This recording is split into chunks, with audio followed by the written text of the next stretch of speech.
co-host. So one of us here, then we are good.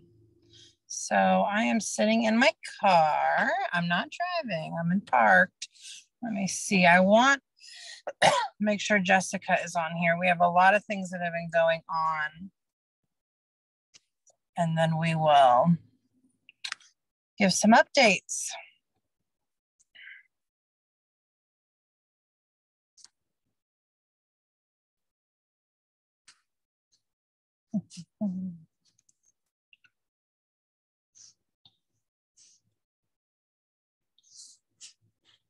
All right, let's see. Who knew you could operate an entire operation off your phone, right? Okay. So I want to be respectful of everyone's time. I know everyone, a lot of people are running in million and one directions. It is now 1:01. Jessica is unable to join us with things as they are over at the EOC. So I don't have any sort of weather report. None of this is official. This is only what limited I've been able to look up while I've been demobilizing shelters. So it was announced this morning at 9 a.m.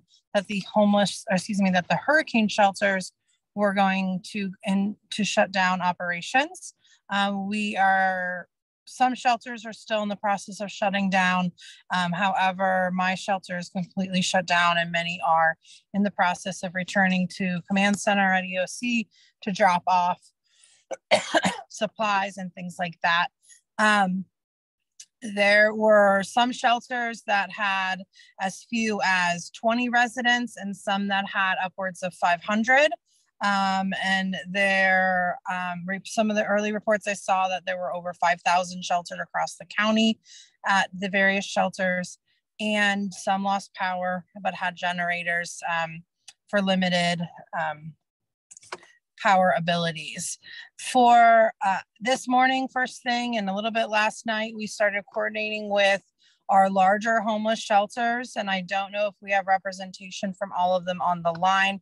I know I saw Lieutenant Haish, but they are reopening the inside pods today at 2:00, and we've been working on getting those residents that are interested in going back to Safe Harbor back. And Zach or Haish, I'm not sure if you know, it seems like there'll be some space available just based off of the turnover and things like that. I have some space available. I apparently have a van of 25 coming right now that we didn't know about. So we've kind of opened it back up. We got basically the bulk of everybody back from Lellman. And we're waiting on ours that were from Dunedin at the ADA shelter. So we will be hopefully back open for regular referrals and everything about 2:00. Okay, great. Great, thank you. HEP, are you on the call, Ashley or Zach, maybe?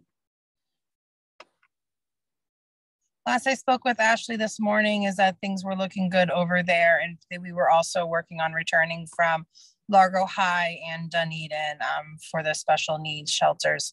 So we are, they were still assessing for any damage, but seemed to be in a good spot as well. Salvation Army also in St. Pete, if Clarissa or Holly are on here. So residents were supposed to be coordinated to be back there at noon today, so they are probably in overdrive. They did not lose power and are working on, and everyone was coming back from Gibbs to Salvation Army with no additional capacity at this time, as well as no additional capacity at HEP as well. Our biggest need, honestly, with that I know of with shelters right now is Pinellas Hope. Joe, are you on the call? Okay. So over at Pinellas Hope, winds are still too high to be putting tents back up at this time. The permanent supportive housing units in the back were without power and water earlier today. And EOC has been working with the water facilities to investigate what the water source issue is. However, the front part where the tents are, temporary housing, They do have water, but are without power. They are working on trying to get everyone into a large covered awning sleeping area, but they are looking for any assistance with food. I am trying to coordinate that with leftover MREs and things like that from the shelters. So if anybody has any resources on that, please speak with me, so that there's just not so many people flowing, going back and forth between Joe or other people at the EOC. Thank you, Haish. Thank you, Haish, for that. I'll let them know. They do have dinner for tonight, but I think they're looking for some meals, couple meals starting tomorrow and things like that. Dominique, how many people are we talking about? They're looking, I would say, in the 200 range. Oh gosh. Okay. Yeah. I'll talk with, I mean, we might be able to help with some of it, but I don't think we have that amount of food in our pantry right now. We're also running on generators at Daystar. We're without power. And I guess there's some cleanup that needs to be done around the center. So let me talk to my team if we can maybe get we have pre-packaged. We might be able to get something over there, but I can't make any promises. Oh no, I completely understand. And there's no electricity there, so it would have to be shelf stable. One second, I've got a call coming in. And okay. And then, all right, am I still here? Okay. So, and they are only a warming kitchen anyways. They don't prep anything. Everything comes in from volunteers. So all the volunteers, all the places that typically are making their food are obviously working on their own response and getting everyone back into the community and back into their homes. So that's where I think their big concern is with the food. And then potentially water for the backs, but they can come up to the front for that. Is there anyone else on this call that I heard Daystar? You have operating generator. Okay.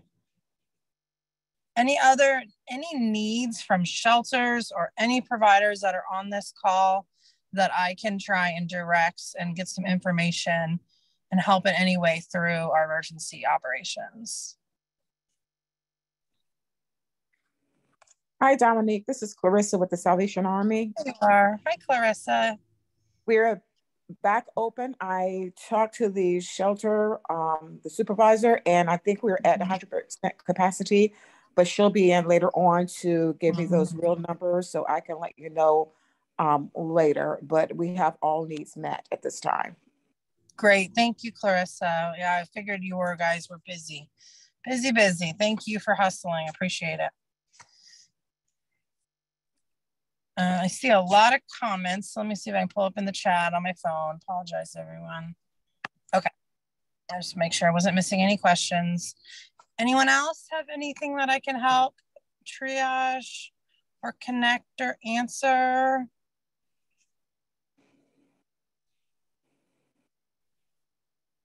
Dominique, this is Larry from Westcare.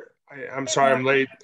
Have we heard anything about power restoration, like downtown St. Pete? Turning Point's still without power, so I didn't know if there was any conversation about that prior to me joining. No, I did not speak specifically on that.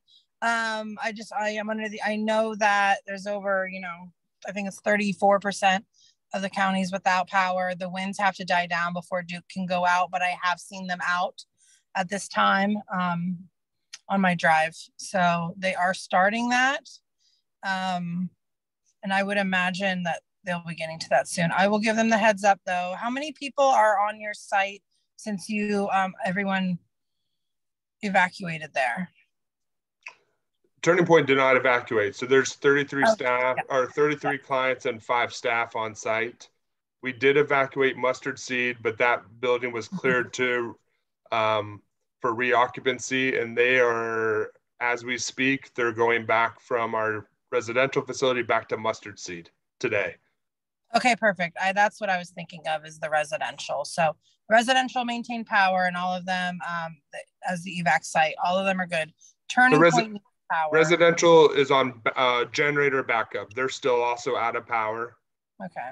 Mustard Seed, we evacuated and come to find out they never lost power, ironically enough. And then Turning Point, we did not evacuate either, and they're also without power. They're on a small generator. Okay. Okay, let me see what I can do there, because your guys are really close to St. Vincent de Paul, and it's my understanding that St. Vincent de Paul is without power.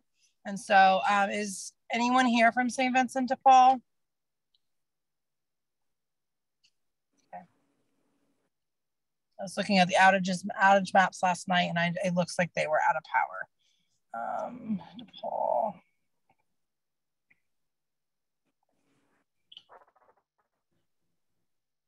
Any other provider or shelter unmet needs at this time?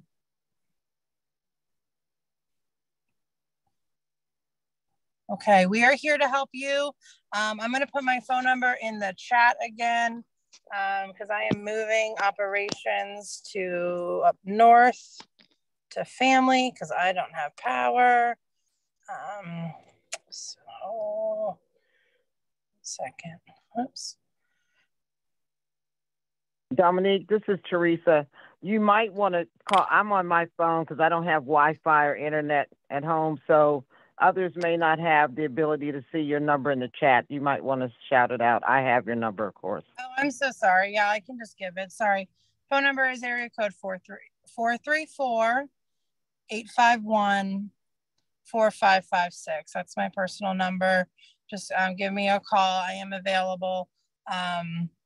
And so we are here for you. I should have opened with this, but I want to thank everyone for just the commitment that you have had throughout this entire storm to serve your community and to serve those who are most in need. If you, I hope you're going home and finding your homes in good, safe shape, and that if you have power, just grateful for that opportunity. And I'm glad that we were spared, and we just need to make sure we continue to pull together to support this community and the community south of us. You all have done a phenomenal job with this, to be responsive and to be making an impact. So I want to thank you all, and we will, I believe, still have a meeting tomorrow, and Jessica will give a better summary email today, but they are in overdrive doing the shutdown of the EOC. So thank you, everyone. Be safe, and we will talk again soon. Hey, Dominique, real quick, am I coordinating with you for Pinellas Hope for lunch tomorrow? Yes, please. Okay, we'll be in touch. I should be able to cover their lunch, and if I can do more, I will. I so greatly appreciate that. You guys take care. You too. Thank you.